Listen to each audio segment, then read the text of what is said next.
Few will argue that one of the biggest bombshells from last year was when Xbox announced that Microsoft would be acquiring all of ZeniMax, meaning everything under their umbrella, including Bethesda Game Studios and everything published by Bethesda Softworks. This was announced back in September 21st, 2020, and among the studios and IPs acquired include what's shown in this image. So Dishonored, Wolfenstein, Elder Scrolls, Fallout, Doom, Starfield, Evil Within, Prey are all now a part of Microsoft. This is a major move on Microsoft's part. And Bethesda will be joining a slew of additional Xbox game studios that Microsoft has acquired over the years. World's Edge are the makers of Age of Empires. The Coalition are the makers of the Gears franchise. You've got Compulsion Games, who have made titles like Contrast and We Happy Few.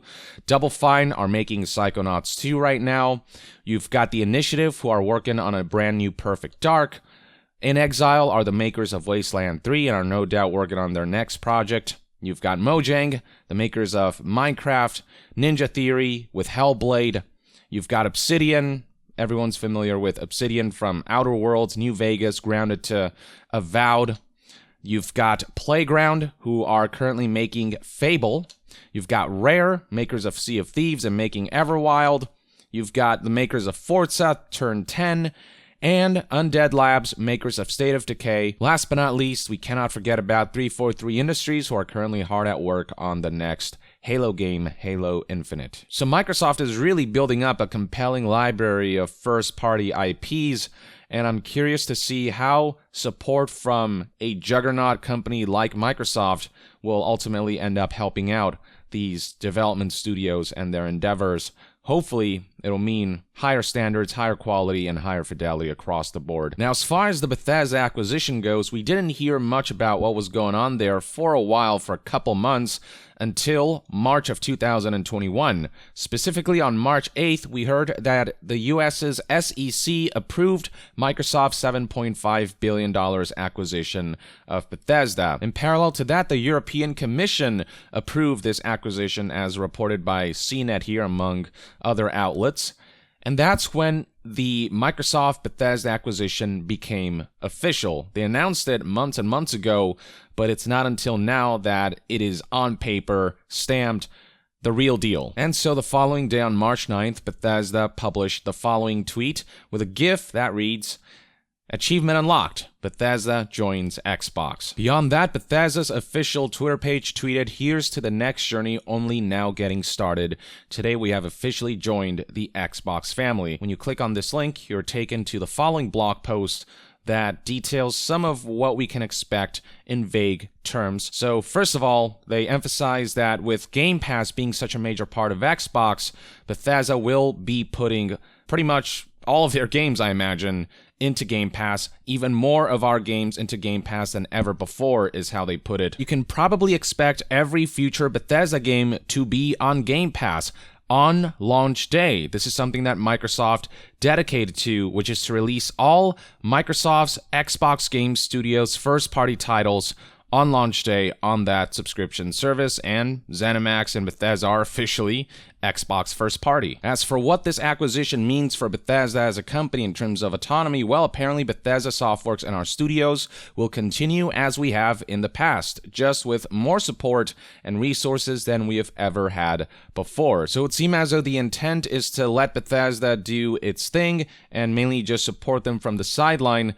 It looks like Bethesda is going to stay relatively autonomous throughout this whole partnership. Beyond Bethesda, the folks at Xbox also celebrated. So Phil Spencer tweeted, "Today we officially welcome Bethesda to Team Xbox. Our goal is to empower the teams across Bethesda to create their greatest work and to learn from them as we deliver more games to more players around the world. Our work together begins now." And there's a link right here that will take you to this blog post where we get some details as to what this partnership will entail from Microsoft's and Xbox's perspective. So they begin by outlining the 8 studios that they have officially acquired: Bethesda Game Studios, id Software, ZeniMax Online Studios, Arcane, Machine Games, Tango Gameworks, Alpha Dog, and Roundhouse Studios. And obviously the range of IPs across those studios is pretty substantial, and certainly potentially worth $7.5 billion for a company that has that kind of money to throw around, and Microsoft certainly does as a trillion-dollar company. And once again, there does seem to be an emphasis on granting these game studios autonomy and just supporting them so that they can do their best work. So this segment reads, our goal is to give these teams the best foundation for doing their greatest work and to learn from them as we continue to build Xbox into an inclusive platform for all players.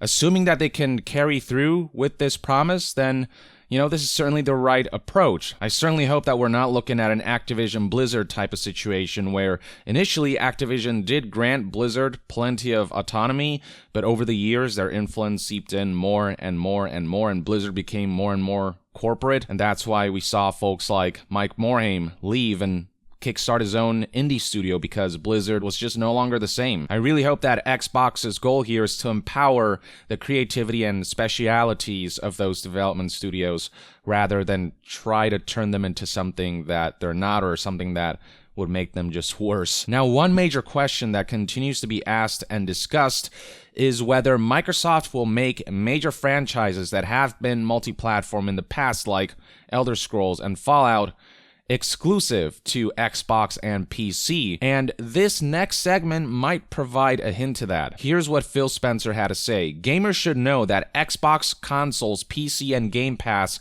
will be the best place to experience new Bethesda games, including some new titles in the future that will be exclusive to Xbox and PC players.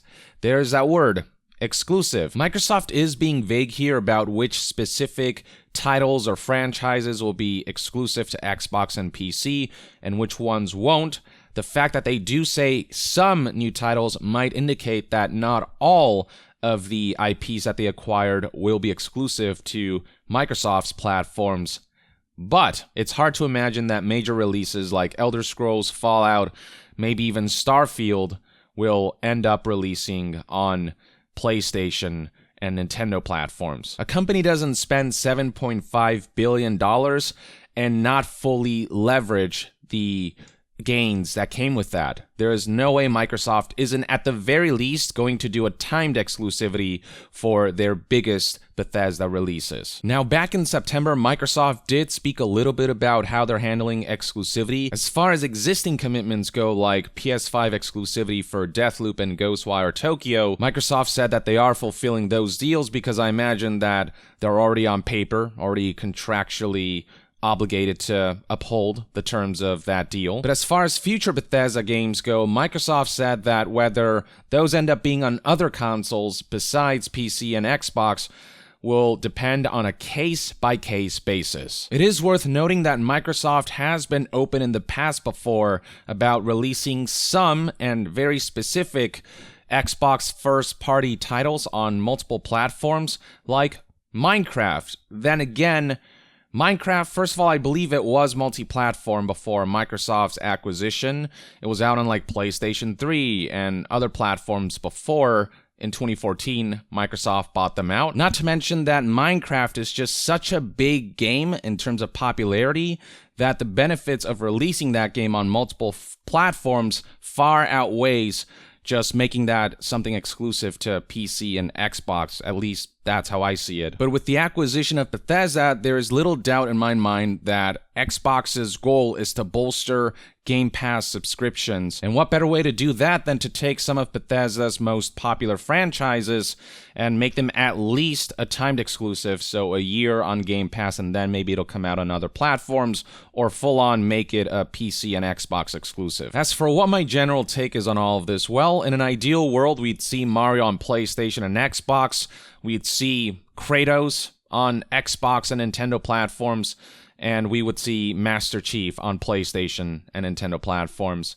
But that's just not the way the world works. The fact of the matter is that platforms will have exclusives, and where I draw the line is so long as they're first-party exclusives where the platform holder made a tangible investment, and because of that investment, that game was possible, then fine. Whereas snatching up third-party exclusives, I think, that's kind of dirty and counterproductive. Now, many of the ZeniMax and Bethesda franchises used to be third-party. They were once a third-party game development company that released their games on as many platforms as possible. So there is a part of me that does resent that Bethesda games, at least the major high-profile ones, may not end up being on PlayStation, may limit that audience base. But at the same time, there is no denying that from a business perspective, that's the move that makes sense, and if Microsoft's support can ultimately lead to Bethesda games being better at launch, if the resources that Microsoft can offer will ultimately lead to higher quality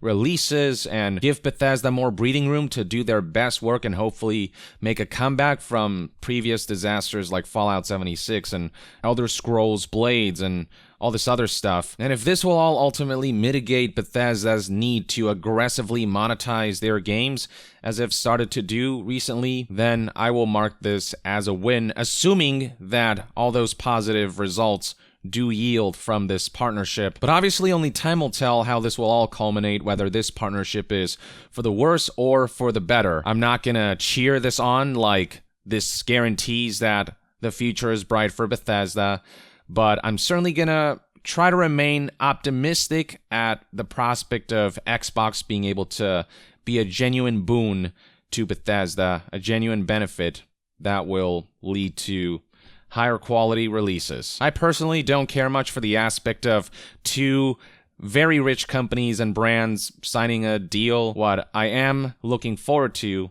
is seeing how this will all ultimately empower the creators, the people who are passionate about the art of game making, and how all of this will fuel them and just bring out the maximum potential of what they're capable of and the maximum potential of what their IPs can accomplish. Not to mention that with Microsoft's acquisition of Bethesda, there's potential for the Xbox game studios to collaborate among themselves, and one popular proposition is New Vegas 2. Obsidian and Bethesda are now both owned by Microsoft. That makes it that much more likely that Obsidian may helm a New Vegas 2 of some sort. That'd be amazing. People have been contemplating a potential Master Chief Doomslayer crossover in some way. I don't know. The mind certainly reels at the possibilities. But that's just one man's take on the Microsoft-Bethesda acquisition finally being made official and what the future might hold for both companies and what this partnership might yield. Let me know in the comments below what your take is on all of this, and to be further updated on all things gaming news, reviews, and discussions, stay tuned right here on Young Yeah. I'll see you guys next time. Young out.